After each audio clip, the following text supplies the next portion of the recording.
NEET में अच्छे number लाने हों तो क्या जरूरी है? कोटा की कोचिंग, वर्षों तक कड़ी मेहनत, घंटों घंटों की लगातार पढ़ाई, घर वालों का सपोर्ट या फिर खूब फेवरेबल परिस्थितियों का होना।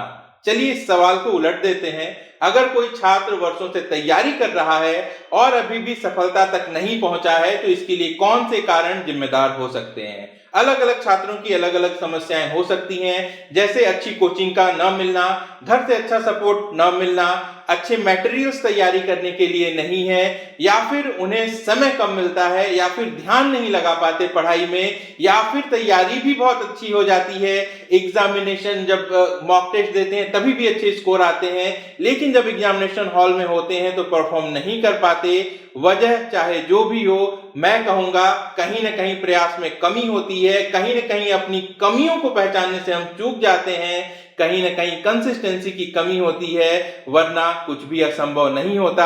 आज की इस वीडियो में आपको एक ऐसी कहानी सुनाऊंगा जिसको देखकर आपको जरूर मोटिवेशन मिलेगा कि किस तरीके से सिंपल टिप्स और ट्रिक्स को फॉलो करके आप बहुत कम समय में भी पूरे के पूरे 720 स्कोर तक पहुंच सकते हैं। और इसके लिए आपको न तो महंगे कोचिंग की जरूरत है, न ही बहुत ज्यादा सुविधाओं की। बस एक बात का ध्यान रखना है कि आपको जो प्रयास करना है, आपका प्रयास निरंतर होना चाहिए। कहते हैं कि slow and steady wins the race. एक कहानी सुनी थी हमने बचपन में, खरगोश और कछुए की कहानी। लेकिन उस कहानी से हमने कुछ सीखा क्या? उस कहानी में जो मोरल थे उसको हमने अपने जीवन में अपनाया क्या? हमारे अंदर पेशेंस की कमी देखने को मिलती है, सब कुछ हमें जल्दी से पा लेना होता है, हम शॉर्टकट्स ढूंढते हैं, अच्छी प्लानिंग के साथ निरंतर प्रयत्न करने से बचते रहते हैं, धैर्य की कमी है। जबकि सच हर किसी को पता है कि अगर सफर लंबा हो तो दौड़कर जल्दी से दूरी तय की जा सकती है, लेकिन जब थक जाएंगे तब क्या करेंगे? बेहतर है धीमे चलें, लगातार चलें, आसपास के नजारों का आनंद लेते रहें। निश्चित रूप से आप अपनी मंजिल तक जरूर पहुंच जाएंगे। इसी कहानी को चरितार्थ किया है महाराष्ट्र की पावनी माहेश्वरी ने। पावनी जब 8वीं कक्षा में थी तो अपनी बायोलॉजी की टीचर को देखकर उन्होंने अपनी मंजिल तय कर ली कि मुझे एमबीबीएस की पढ़ाई करनी है। इसके बाद जब वह 11वीं कक्षा में पहुंची तो उन्होंने नीट की तैयारी शुरू कर दी, अपनी स्कूल की पढ़ाई के साथ साथ। इन्होंने पूरे सिलेबस को चैप्टर वाइज डिवाइड कर लिया और वहां पे एक टाइमलाइन सेट कर ली कि मुझे इतने समय में इस चैप्टर को कंप्लीट कर लेना है। अनुशासन के साथ धीरे धीरे तैयारी करती रही, साथ में स्कूल की पढ़ाई करती रही। जब 11वीं में थी तो देश में कोरोना का दौर आया, जिसका गंभीर असर बच्चों पर और उनके परिजन पर भी देखने को मिला। पावनी हताश नहीं हुई, एनसीईआरटी की बुक्स फॉलो करती रही, सेल्फ स्टडीज नियमित रूप से जारी रखी इन्होंने। 2022 में जब 12वीं की परीक्षा हुई तो इनको 94% मार्क्स आए। 2022 में ही इन्होंने नीट का भी एग्जाम पहली बार दिया और जब नीट का रिजल्ट आया तो इन्होंने एक नया कीर्तिमान स्थापित कर दिया। 12वीं के साथ अपने पहले अटेम्प्ट में 720 में से इन्हें 700 नंबर मिले हैं। ऑल इंडिया में इनका रैंक है 78। अब पावनी की मंजिल बदल चुकी है, या यूं कहें कि इनके सफर का यह पहला पड़ाव है। अभी लंबी दूरी तय करनी है, लेकिन जो सफलता का मूल मंत्र है वह इन्हें हासिल हो चुका है। अब जितना चाहें उतना अपने सपनों को उड़ान दें, कोई भी परिस्थिति इनको नहीं रोक सकती। मैं पावनी बिटिया को बहुत बहुत बधाई और शुभकामनाएं देता हूं और यह वीडियो समर्पित करता हूं उन सभी छात्रों को जो नीट की तैयारी कर रहे हैं। इस वीडियो को अंत तक पूरा जरूर देखें, कुछ न कुछ आपको जरूर सीखने को मिलेगा। मेरा यह मानना है कि परिस्थितियां कभी भी बाधा नहीं बनती, कमी हमारे प्रयास में रह जाती है। हम अपनी कमियों को नहीं पहचान पाते, उनको दूर नहीं कर पाते और इच्छा शक्ति कम पड़ जाती है। ऐसे में सफलता का जो रास्ता है वह लंबा जरूर हो जाता है, लेकिन कुछ भी असंभव नहीं है। वीडियो को देखेंगे ऐसे छात्र जो कई अटेम्प्ट ले चुके हैं, तैयारी कर रहे हैं, अगर उनको किसी तरीके की दिक्कत आ रही है तो वह मुझे कमेंट करके बताएंगे। मैं उसके जो पॉसिबल सॉल्यूशंस हैं वह बताने का प्रयास करूंगा। सवाल कैसे पूछने हैं यह वीडियो के आगे के हिस्से में बताऊंगा, लेकिन शुरुआत करते हैं पावनी के अनुभव को जानने की। सबसे पहले पावनी यह बताएंगी कि 12वीं का जो सिलेबस होता है और जो नीट का सिलेबस होता है दोनों में क्या समानता है, और आप 12वीं के साथ साथ नीट के एग्जाम को किस तरीके से बैलेंस कर सकते हैं। 12 में हम लोग जो पढ़ते हैं उसी पे नीट भी बेस्ड है, जी सर। एग्जाम उसी पे बेस्ड है। जी सर। कभी भी 11 12 दोनों। दोनों पे आप कौन जी। से बोर्ड से पढ़ाई कर रही थी? सीबीएसई और मैं state board, Maharashtra state board. Okay, आप स्टेट बोर्ड से पढ़ रही थी। Very good. जी सर। कभी ऐसा लगा कि नीट की तैयारी ज्यादा करनी है या फिर ट्वेल्थ की पढ़ाई ज्यादा करनी है? कहीं ऐसा ना हो कि ट्वेल्थ खराब हो जाए या फिर कहीं ये ना हो कि उधर दिक्कत हो जाए, ऐसे ख्याल आते थे तो कभी? सर, मतलब ऐसे 11th में होता था, 11th में क्योंकि बस नया नया नया तब शुरू ही किया था। तब एक ये थॉट आता था कि अभी तो ठीक है, लेकिन नेक्स्ट ईयर जब बोर्ड्स रहेंगे तब कैसे करना है। और 12th में भी स्टार्टिंग में आता था ये थॉट कि कैसे रहेगा क्या रहेगा। बट जब बोर्ड्स आए तो काफी मतलब स्मूथली हो गया वो। फिर मैंने फिगर आउट किया ओके। कि मेन एम मेरा नीट है।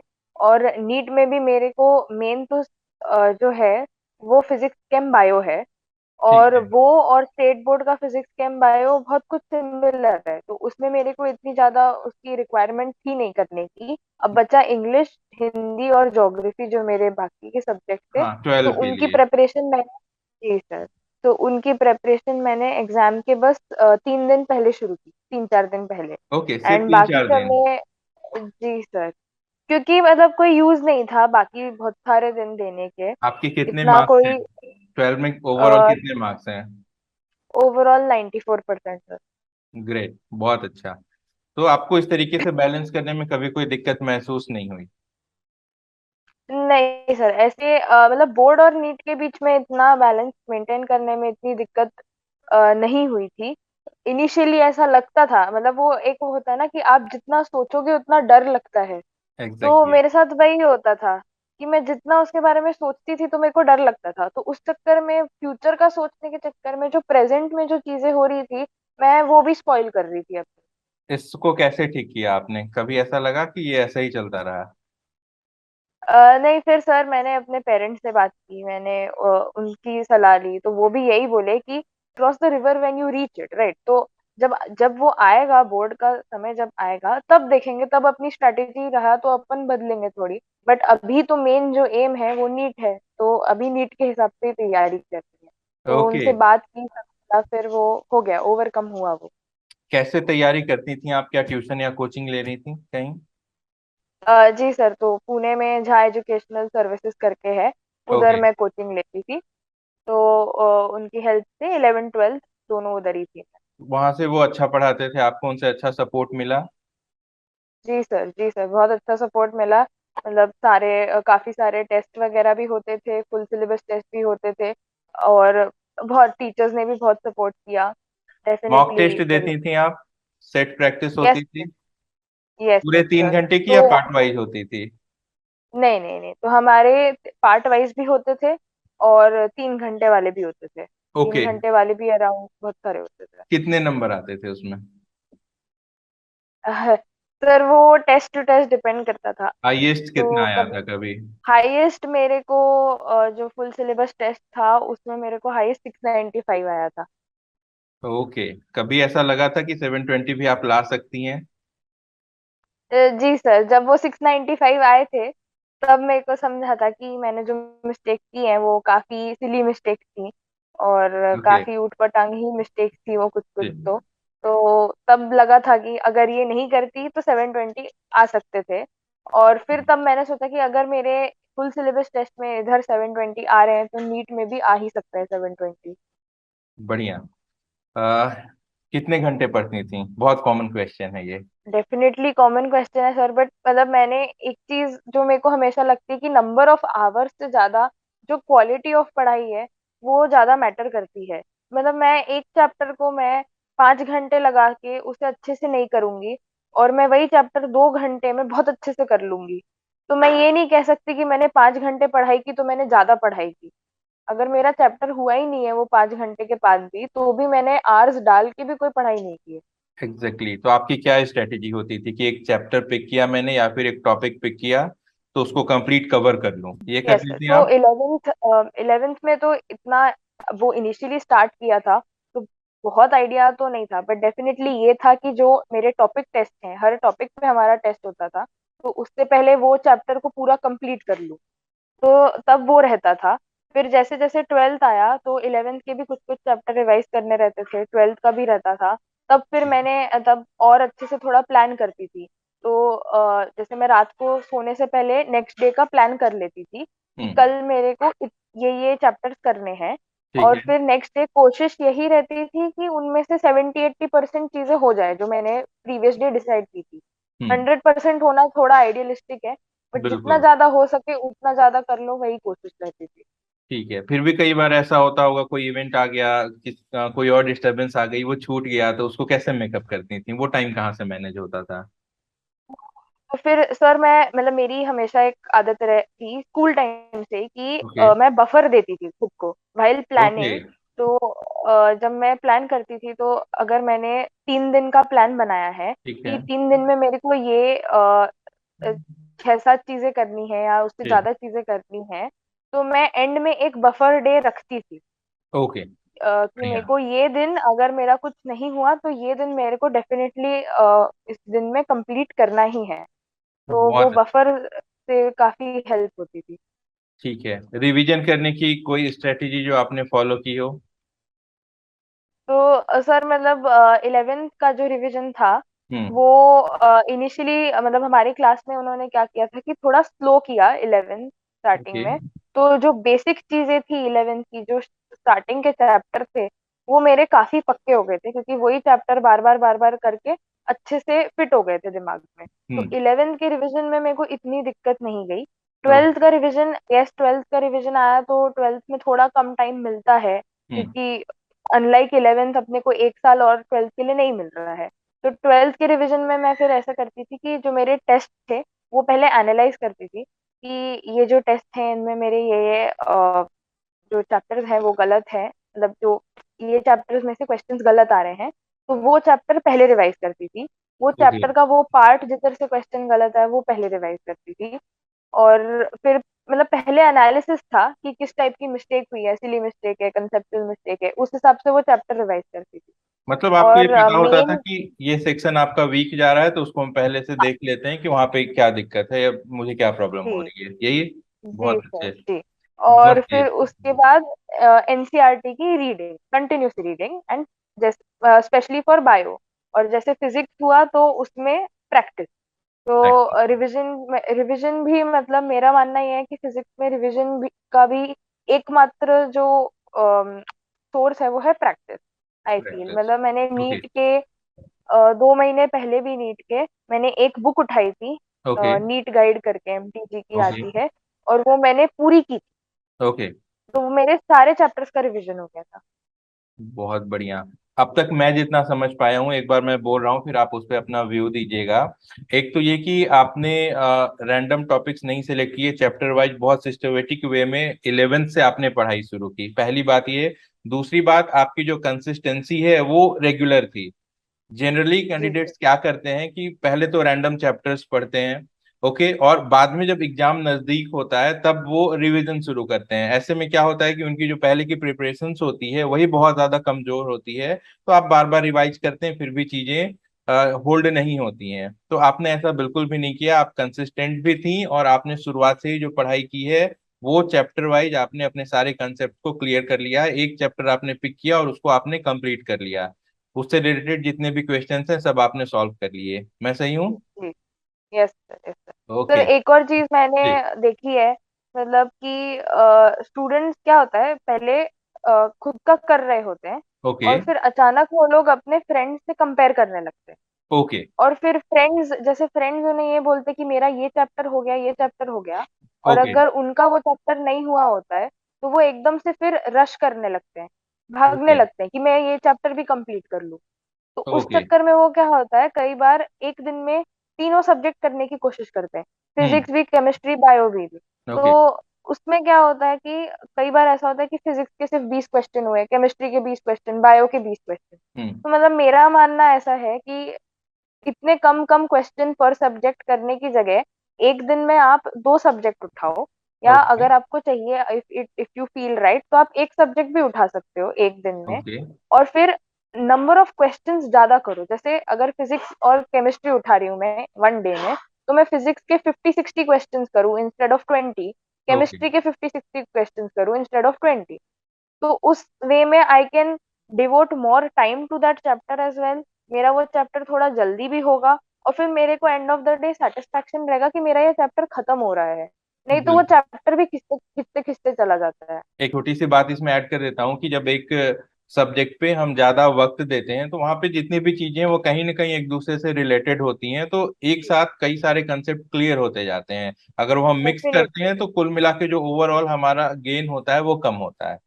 Definitely sir. ठीक है, आप मतलब वही बिल्कुल। होता है कि हम्म। जैसे जैसे पोर्शन बढ़ता है आगे, वैसे वैसे चीजें ज्यादा समझ में आती है। ठीक तो है। एक पेशेंस का भी बहुत बड़ा रोल है कि आप हाँ। वेट करो थोड़ा, जैसे चैप्टर्स बढ़ रहे हैं। एंड डेफिनेटली कंपेयर बाकी लोगों से मत करिए, खुद से हम्म। कंपैरिजन रखिए कि आज ओके। अगर मैंने 2 चैप्टर करे हैं तो नेक्स्ट डे मैं 2.5 3 चैप्टर करूँ, ऐसे। ओके, बहुत बढ़िया। ठीक है, तो ये तो पढ़ाई को लेके बातें हो गई। थोड़ा सा इसको बैक में चलते हैं, कब लगा कि डॉक्टर बनना है? तो सर मेरे को 8th 9th में हम्म। तो मेरी जो बायो टीचर थी वो बहुत अच्छा बायो पढ़ाती थी, और मेरे को बायो एज अ सब्जेक्ट बहुत पसंद था। ओके। और जो ह्यूमन बॉडी और उसकी जो मशीनरी है, हाँ। उसका जो फैसिनेशन था वो अलग ही था मेरा। तो मैं बहुत सारे वीडियोस वगैरह भी देखती थी और सबका, ओके। तो मेरे को तब से ये था कि मेरे को ह्यूमन बॉडी को स्टडी करना है। तो तब ओके। मैंने फिर डिसाइड किया कि डॉक्टर बनते हैं और ह्यूमन बॉडी को स्टडी भी करते हैं, प्लस सोसाइटी को हेल्प भी करते हैं। तो that was okay. The thing, 8th 9th में डिसाइड हो गया था कि डॉक्टर बनना है। बढ़िया बढ़िया, ठीक है। और घर से क्या सपोर्ट मिला? सर जैसे मैंने बोला, घर से डेफिनेट बहुत बहुत सपोर्ट मिला सपोर्ट है। मिला। मतलब एक पॉइंट पे 11th में मेरा फिजिक्स काफी वीक था। तो मैंने सोचा था कि अब साइंस नहीं हो रहा है, I will have to drop science. तब तब जो सपोर्ट फैमिली ने दिखाया, कि तब जो उन्होंने मेरे अंदर मेरे उसमें जो उन्होंने बिलीव दिखाया कि you can do it and it वाह। It is totally your cup of tea. तो हम्म। वो डेफिनेटली बहुत अच्छा लगा था। एंड उसके अलावा भी जब ऐसे बहुत सारे केसेस आते थे, जब मैं ऐसे लो फील कर रही हूँ, पढ़ाई करने की इच्छा नहीं हो रही है, हाँ। तब फिर मम्मी पापा बहन के पास जाके थोड़ी देर उनसे बात कर लो और उनके साथ घूमने चले जाओ, तो बड़ा फ्रेश फील होता था। बहुत सपोर्ट रहा है। बहुत बढ़िया। कभी ये लगता था कि नीट का एग्जाम इतना बड़ा एग्जाम है नेशनल लेवल का, ये कितनी बार में क्लियर होगा या कितना स्कोर कर पाऊंगी मैं, इसको लेके क्या लगता था आपको? अ, सर वो ऐसे एप्रीहेंशन तो रहते ही हैं कि एंड एंड मोमेंट पे कुछ हो जाए तो बिल्कुल। क्या, या लास्ट के 2 3 महीने में मैं नहीं पढ़ पाऊँ तो क्या। बट ठीक है। मैंने एक चीज खुद के मन में रख ली थी कि मेरे को ड्रॉप नहीं लेना है। ओके। मतलब इनिशियली 11th 11th तो मैं ये सोचती थी कि ठीक है, अगर एक बार में नहीं हुआ नीट तो अपना मेन गोल नीट ही है, दूसरी बार दे दे। बट 12th तक आते आते ये हो गया था कि नहीं, मेरे को ड्रॉप लेना ही नहीं है, मेरे को एक बार में क्लियर करना है। ओके। तो बहुत फिर बढ़िया। वो दिमाग में वही चलता रहा कि ड्रॉप नहीं लेना है, एक बार में क्लियर करना है, तो उस हिसाब से मैं अच्छे से मेहनत करूँ। बहुत बढ़िया। चलिए, बहुत अच्छा है। और जो सबसे बड़ी बात है कि आपने 12th के साथ ये किया है, ये सच में एक बड़ी अचीवमेंट है। लेकिन आप इस चीज को ऐसे समझ लें कि कभी भी लाइफ में एक बार जो गोल सेट हो गया वो कर लेना है। और जो आपने शुरुआत 11th से की थी, आपने जब सोच लिया था कि ये करना ही है, और जो आपने रिपीट किया कि पहले मुझे कंफ्यूजन होता था कि ये नहीं होगा तो फिर एक ड्रॉप ले लेंगे, और फिर आपने ये डिसाइड किया कि नहीं, करना ही है। ये जो कॉन्फिडेंस है ये लाइफ में हर जगह रखिए। दो ही चीजें होती हैं, जब हम अपने तरफ से पूरी मेहनत करते हैं तो उसका रिजल्ट मिलना तय है। अगर अच्छा रिजल्ट नहीं आया है तो कहाँ कमी रह गई है, हमें उसको ढूंढना है। तो आपने बहुत अच्छा किया, और मैं इसलिए भी आपसे बात कर रहा हूँ कि मैं चाहता हूँ कि ये बातें ज्यादा से ज्यादा लोग जानें। तो बेसिकली होता क्या है कि हम लाइफ में कुछ नहीं कर पाते हैं तो जो एक्सक्यूजेस होते हैं उनमें से 90% गलत होते हैं, जो हम अपने आप से भागने के लिए देते हैं। तो वो खुद इम्प्रूवमेंट तो को हमें खुद दिलासा से अपने देने आप के के लिए अंदर होता है। लानी है। अग्री करती हैं इस चीज जी। को? जी ठीक है। सर, खुद को दिलासा देने के लिए जो अपन हाँ, बोलते हैं कि मेरे से झूठी ऐसा हो दिलासा गया, देने ऐसा हो के गया। लिए, सच्ची भी नहीं, हाँ, झूठी दिलासा देने के लिए। छुट्टी दिलासा, राइट। ठीक तो है, एंड तो में फिर वो होता है कि गलती अपनी ही होती है, बट एक्सेप्ट करने में डर लगता है। ठीक है। अच्छा, एक चीज राइट। और मैं पूछ लेता हूँ। आपका एग्जाम सेंटर जब था वहां पे आप पहुंची तो वहां का मेरे को एक्सपीरियंस बताइए। नर्वस होना तो बहुत आम बात है, हर कोई नर्वस होता है, वो कोई भी एग्जाम दे रहा हो, खासकर कोई ऐसा एग्जाम हो जिसको देने के बाद उसका करियर उस पर डिपेंड करता है। राइट। तो मुझे बताइए, तो आप सर कैसा मैं फील कर रही थी उस समय? मेरी रिपोर्टिंग जो थी वो 12 20 ऐसी कुछ तो थी। ओके। तो मैं उधर जल्दी पहुंच गई थी क्योंकि वो मेरे घर से 36 किलोमीटर दूर था। ओके। तो टू अवॉइड ट्रैफिक रेन्स और सब चीजों को कंसिडरेशन में लेके मैं काफी जल्दी निकल गई थी घर से। और उधर सेंटर पे भी ऑलमोस्ट 2.5-3 घंटा पहले पहुंच गई थी। ओके। और उधर बैठ के, हाँ, तो उधर बैठ के मैंने पेरेंट्स को पहले ही बोल दिया था कि मैं एग्जाम के बारे में, पढ़ाई के बारे में कुछ बात नहीं करूंगी। तो मैं अपने पेरेंट्स से ऐसे ही रैंडम बातें और गाने सुन रही थी उधर बैठ के, थोड़ा खुद को रिलैक्स रखने के लिए, और एग्जाम और उसके स्ट्रेस से जो भी रिलेटेड चीजें हैं वो सबको दिमाग से दूर रखने के लिए। तो तब तो ऐसे गाने वाने सुन लिए, फिर अंदर गई हॉल में। तो अंदर हॉल में जाके भी 1 घंटा बैठना था बस। तब तब थोड़ा लगा कि बस सब सही जाए तो अच्छा रहेगा, मतलब और हम्म। बढ़िया लगेगा अगर सब सही हो जाए। तब फिर मैंने सोचा कि इसके बाद अगर जब जब सब सही हो जाएगा, मैंने पेपर अच्छे से दे दिया, मार्क्स अच्छे ठीक है। आएंगे, तो उसके बाद क्या होएगा। और उसके बाद तब मेरे को लगा कि जो खुशी सबके चेहरे पे होगी, जो खुशी मेरे को मिलेगी, वो हम्म। अनबीटेबल होगी। और फिर मेरे को एक मोटिवेशन आया अंदर से कि अब मेरे को ये करना ही है। अब मैं ओके। इधर तक पहुंच गई हूँ, एग्जाम हॉल में मैं बैठी ओके। हूँ। अब बस मेरे पास मेरा पेपर है, पेन है, और बस अब मेरे को जो जो भी है अपना बेस्ट देना है, पेपर कैसा भी हो। जी। उस तो मैंने बस वही उसी दिमाग से फिर किया। फिर जब पेपर शुरू किया तो I was totally focused paper में, तब फिर मैंने कुछ ध्यान नहीं दिया आसपास क्या हो रहा है क्या नहीं हो रहा है, एंड फिर वापस बाहर आ गई।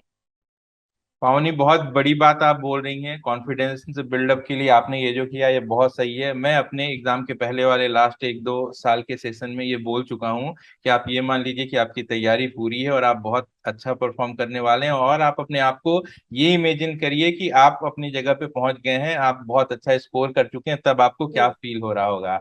इस फॉर्मूले को लाइफ में हर एक फील्ड में आप जरूर अप्लाई करिएगा। ठीक है, तो वहां जी पे सर। फिर एग्जाम शुरू होता है, जब क्वेश्चन पेपर मिला तो फर्स्ट इम्प्रेशन क्या था? जब क्वेश्चन पेपर मिला तो मेरा जो वो था सीक्वेंस, वो तो यही था, बायो फिर केम फिर फिजिक्स। तो बायो मैंने करना शुरू किया, बॉटनी करना शुरू आपने किया, फिर बायो से मेरे को शुरू धीरे किया? धीरे, हाँ, हाँ, फिर बायो शुरू किया, बॉटनी शुरू किया, तो फिर मेरे को बॉटनी और धीरे धीरे जूलॉजी? रियलाइज हुआ। Yes, botany zoology. ओके। पहले बॉटनी फिर जू। ओके। फिर मेरे को धीरे धीरे रियलाइज हुआ कि बॉटनी में थोड़े क्वेश्चंस जो है वो थोड़े एक दो ट्रिकी हैं बीच हाँ। में, कंट्रोवर्शियल है, हाँ। स्टेटमेंट बेस्ड ज्यादा है, असर्शन हाँ। रीजन ज्यादा है, और मेरे को हम्म। रियलाइज हुआ कि बायो में थोड़ा टाइम लगेगा। ओके। फिर मैंने देखा कि जो क्वेश्चंस मेरे को जल्दी जल्दी हो रहे हैं वो मैं पहले कर लेती हूँ, ओके। और जो जिसमें थोड़ा सोचना पड़ रहा है उनको सर्कल करके मैं आगे बढ़ गई। ओके। उसी हिसाब से मैंने केमिस्ट्री किया, केमिस्ट्री में भी जो डाउटफुल क्वेश्चंस थे उन्हें हम्म। सर्कल किया और आगे बढ़ी, क्योंकि बायो और केमिस्ट्री ही मेन थे जो थोड़े ट्रिकी थे और हम्म। ज्यादा स्टेटमेंट बेस्ड थे। फिर ठीक है। फिजिक्स आई तो फिजिक्स काफी स्मूथ था, फिजिक्स इजी ओके। था। तो और फिर फिजिक्स करने के बाद मैंने जो बायो केम के जो सर्कल क्वेश्चंस थे उन वहां पे पे गई। आप तो वापस आई फर्स्ट, उसको रिव्यू करने के लिए? हाँ, फिर वो रिव्यू करने के लिए तो फिर फर्स्ट आपने बायो इम्प्रेशन तो, कंप्लीट किया?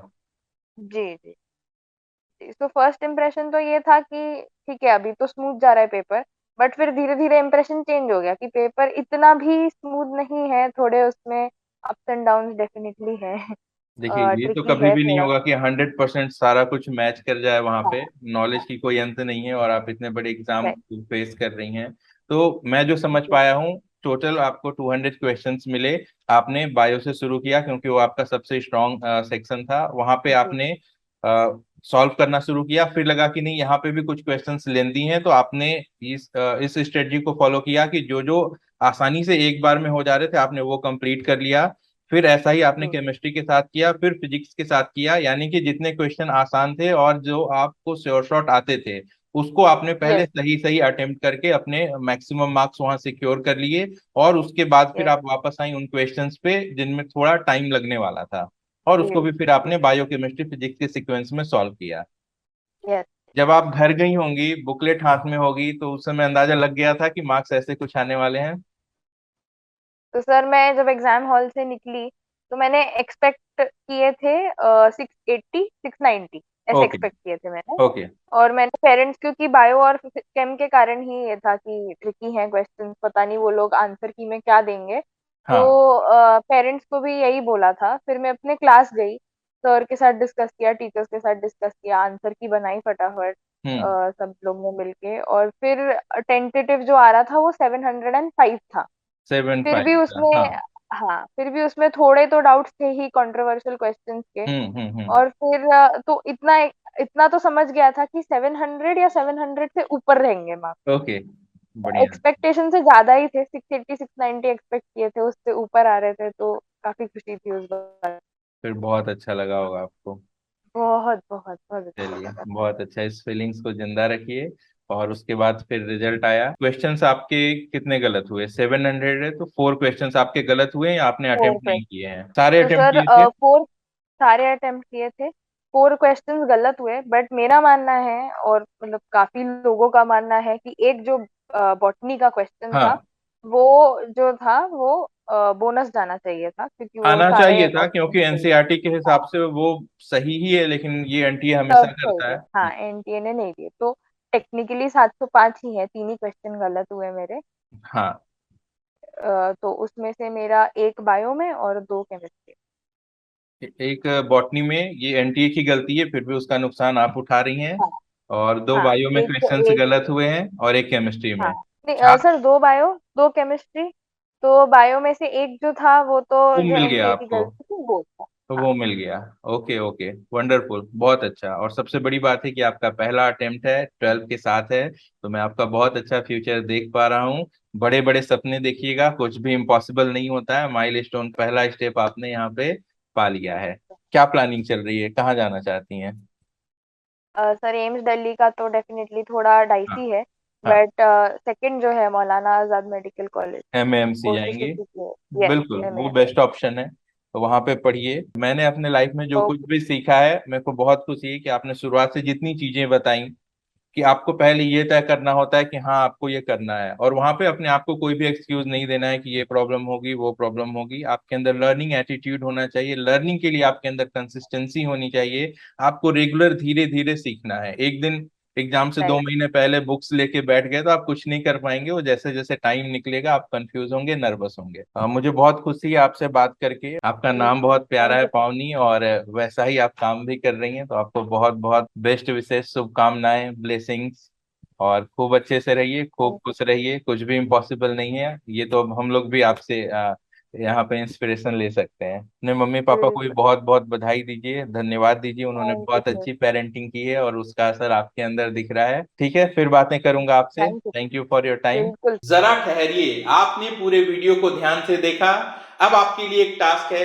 कमेंट करके मुझे बताइए कि पावनी की ऐसी कौन सी बात है जिसका सबसे ज्यादा असर उनके रिजल्ट पर पड़ा।